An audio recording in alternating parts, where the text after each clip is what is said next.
নমস্কার, আজকে আমি চলে এসেছি নতুন একটা ভিডিও নিয়ে। আজকে আমি বানাবো বিরিয়ানি।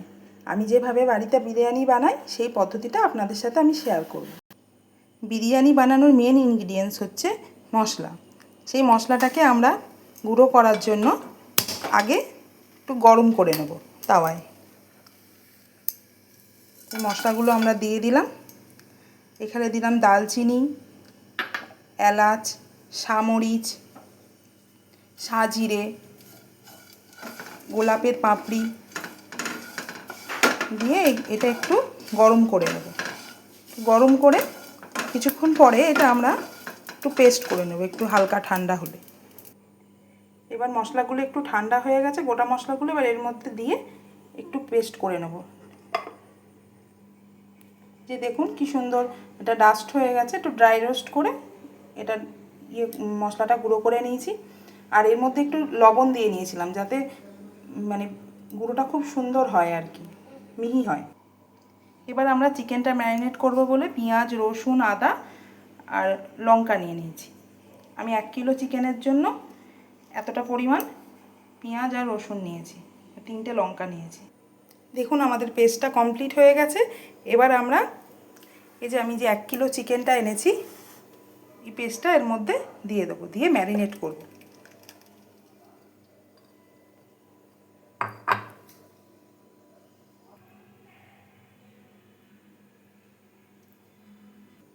এর মধ্যে পেস্টটা দিয়ে আমি জিরে গুঁড়ো, ধনে গুঁড়ো আর পরিমাণ মতন লবণ আর অল্প কাশ্মীরি রেড চিলি পাউডার দিয়ে দিয়েছি। এবার এটাকে ম্যারিনেট করে নেব।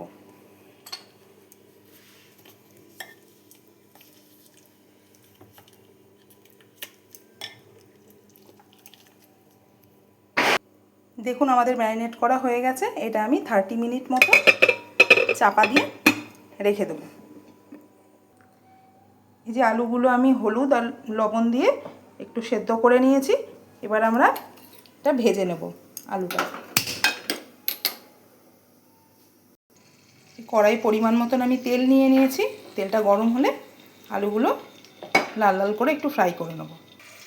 দেখুন আমাদের আলুটা ফ্রাই হয়ে গেছে, আমরা এইভাবে ফ্রাই করে নেব। এবারে নামিয়ে নেব। দেখুন আলুটা আমাদের ভাজা হয়ে গেছে। আচ্ছা, আলুটা যখন আমরা ভেজেছি তখন তেলের মধ্যে অল্প একটু লবণ দিয়ে নিয়েছিলাম। এবার আমাদের আধ ঘন্টা হয়ে গেছে। এটা 1 ঘন্টা থেকে 1.5 ঘন্টা ম্যারিনেট করে রাখলে ভালো হয়। আজকে আমার একটু তাড়াহুড়ো আছে, সেই জন্য আমি আধ ঘন্টার মতো ম্যারিনেট করেছি। এবার এইটা আমরা রান্না করে নেব।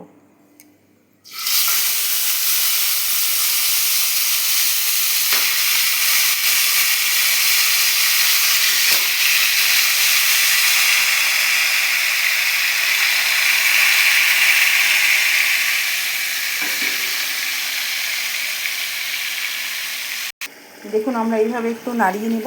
এবার নাড়িয়ে নিয়েছি, আমি একটু মিশিয়ে নিয়েছি মশলাটার সাথে। এবার এটা চাপা দিয়ে কম আঁচে এটাকে হতে দেব, সেদ্ধ হতে দেব। দেখুন একটু তলায় লেগে লেগে যাচ্ছে।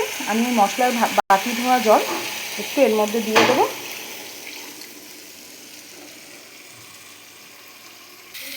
দেখুন আমাদের চিকেনটা রেডি হয়ে গেছে।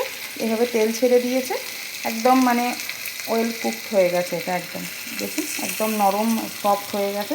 মাংস একদম ছিঁড়ে আসছে ইয়ের থেকে, এই যে একদম ছিঁড়ে আসছে, হয়ে গেছে আমাদের এটা। এবার আমরা বিরিয়ানিটা দম দেওয়ার জন্য আমি একটা বড় তাওয়া, মানে একটা কড়া মতন বসিয়ে দিয়েছি, উঁচু, অনেকটা উঁচু, তো দম দিতে সুবিধা হবে।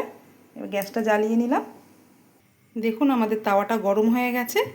এবার আমরা এর মধ্যে অল্প পরিমাণ, বেশি দেব না, অল্প পরিমাণ একটু ঘি দিয়ে নেব।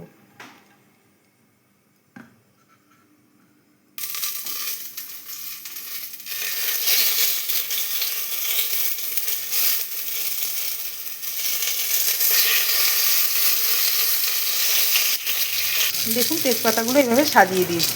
যে ভাতটা আমরা আগের থেকে একটু রেডি করে রেখেছিলাম, একদম হালকা শক্ত ঝরঝরে, পুরো ওয়েল কুকড হয়নি, অল্প কুকড হয়েছে আর কি। এর মধ্যে এইভাবে ভাতটা দিয়ে দেবো ফার্স্ট লেয়ার। এই যে মশলাটা আমরা করে রেখেছিলাম, ড্রাই রোস্ট করে পেস্ট করে রেখেছিলাম, এই মশলাটা আমরা এর মধ্যে এবার ছড়িয়ে দেবো। তেমন এক জায়গায় পড়ে গেল, এটা চারিদিকে ছড়িয়ে দিতে হবে। এর মধ্যে এবার আমরা আলুটা দিয়ে নেব একটা একটা করে। এবার আমরা এর মধ্যে একটু দই দিয়ে দেবো, টক দই আমি ফেটিয়ে রেখেছিলাম ভালো করে, অল্প করে একটু দিয়ে দেবো, ছড়িয়ে দেবো। এবার আমরা এই চিকেন একটা করে চিকেন এর মধ্যে দিয়ে দেবো, একটা একটা করে চিকেন সাজিয়ে দেবো। মানে যতটা চিকেন আছে আমরা এটা একবারে দেবো না, দুবারে দেবো। যে এটা আমাদের এইভাবে করা হয়ে গেছে, এর মধ্যে আবার আমরা একটা ভাতের লেয়ার দেবো। এইভাবে আমরা লেয়ারটা দিয়ে দিয়েছি ভাতটা এভাবে ছড়িয়ে নেবো। আর ভাতটা যখন আমরা করেছি একটু ভাতের জলের মধ্যে একটু লবণ, একটু লেবু, একটু অল্প তেল দিয়ে ওর মধ্যে যে মশলাগুলো আমরা পেস্ট করেছি, স্টার অনিশ, কারিমাম, দালচিনি, এলাচ সব অল্প অল্প, আর একটা তেজপাতা জলের মধ্যে দিয়ে তারপরে চালটা দিয়ে আমরা চালটা সেদ্ধ করেছি। এই যে এইভাবে আমরা সেকেন্ড লেয়ারটা আবার করে নিয়েছি। এবার এর উপরে আবার ভাত দিয়ে চাপা দিয়ে দেবো। এবার আমরা এর মধ্যে একটু দই দিয়ে, যে টক দইটা ছিল বেঁচে, ওই টক দইটা দিয়ে দিলাম। এবারে একটু মশলা দিয়ে দেবো, যে মশলাটা করে রেখেছিলাম। এবার দেব গোলাপ জল 2 ছিপি মতন, মানে যে গোলাপ জলের কৌটোর 2 থেকে 3 ঢাকনা মতন গোলাপ জল। আর যেটা যাচ্ছে কেওড়া জল, এটাও 3 ঢাকনা, ওই কৌটোর 3 ঢাকনা। এই যে কেশরটা দেবো, কেশরটা ভিজিয়ে রেখেছিলাম। আমার কাছে আজকে দুধ ছিল না, আমি ওই জন্য জল দিয়ে ভিজিয়ে রেখেছি। এবার আমরা এর উপর দিয়ে একটু ঘি দিয়ে দেবো, দিয়ে এটা দমে বসিয়ে দেবো।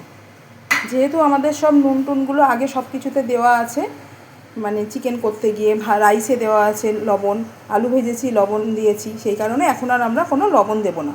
এর মধ্যে একটু মিঠা আতর দিয়ে এটাকে ভালো করে মাখিয়ে, মানে এই কন্টেনারের ঢাকনাটাতে আর কি ভালো করে মাখিয়ে এটা চাপা দিয়ে দেবো। আচ্ছা, আমরা যখন তেজপাতার ঘিটা দিয়েছিলাম তখন যেহেতু পুড়ে যাচ্ছিলো, এই প্রসেসটা করতে একটু টাইম লাগছিলো, সেই জন্য আমি গ্যাসটাকে অফ করে দিয়েছিলাম। এবার সমস্ত কিছু করা হয়ে গেছে প্রসেস, এবার আমরা গ্যাসটা অন করে দিয়েছি। এইভাবে জিনিসটা চাপা দিয়ে দিয়েছি, আর কোনো আটা টাটা এর মধ্যে দেবো না, কারণ এইটা একদম এয়ারটাইট।